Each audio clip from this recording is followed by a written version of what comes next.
Not much has been going on this week besides work, school, and work. I started my very last semester of classes and I'm getting ready for comprehensive exams, also known as comps.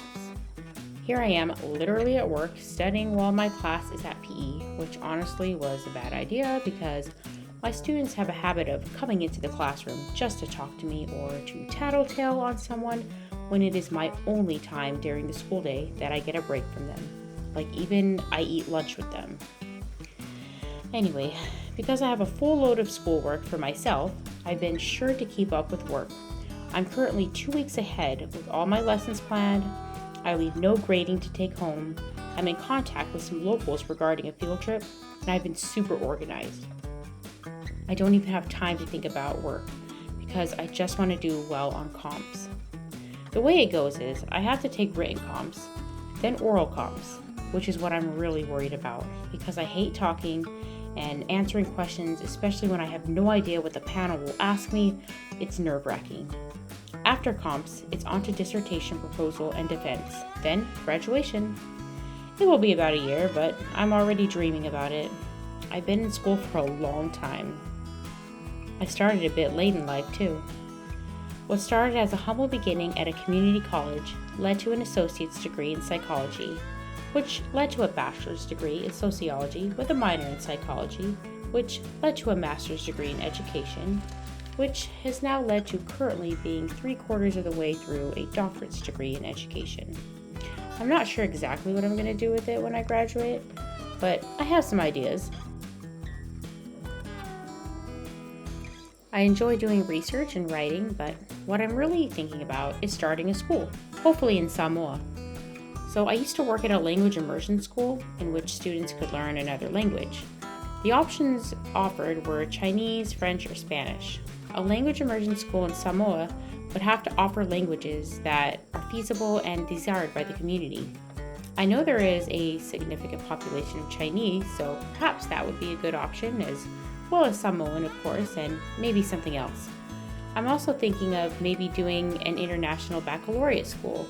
It may be something beneficial for the community, especially for those who are innovative, creative, or business-minded. I'm just thinking at this point. I don't know if any of this will ever happen, but we'll see. Anyway, I also made pani popo this week, a Samoan dessert that encompasses a sweet roll with delicious, sweet, creamy coconut milk. So my mom is actually the pani popo expert. Even though she is a Palangi white woman, she actually has some deep Samoan roots, as she spent a few years of her childhood growing up in Samoa.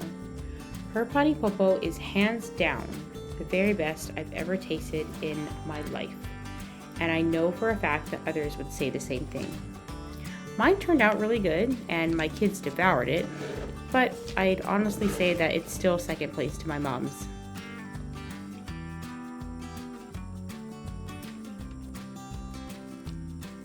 So this week I also went to an abandoned aerial tramway called the Mount Alava Aerial Tramway and plane crash memorial right across from the Pongo Pongo Harbor.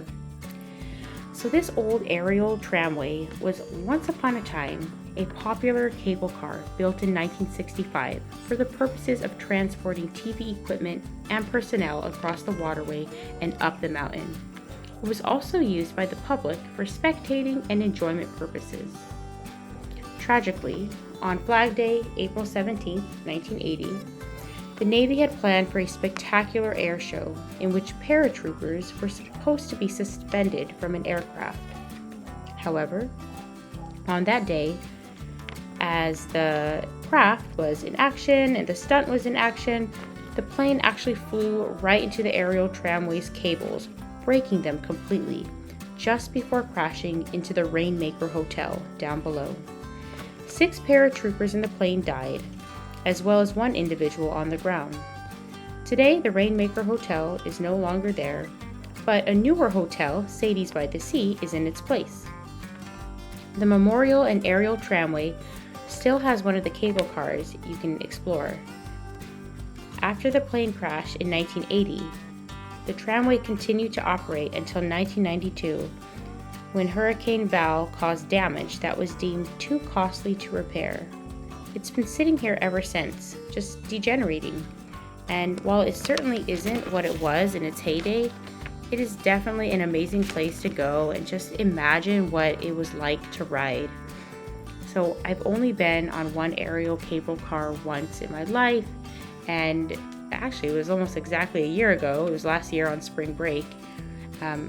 I'll go ahead and put a clip of it in here actually. It was in Colorado when I was still there, and it was so fun.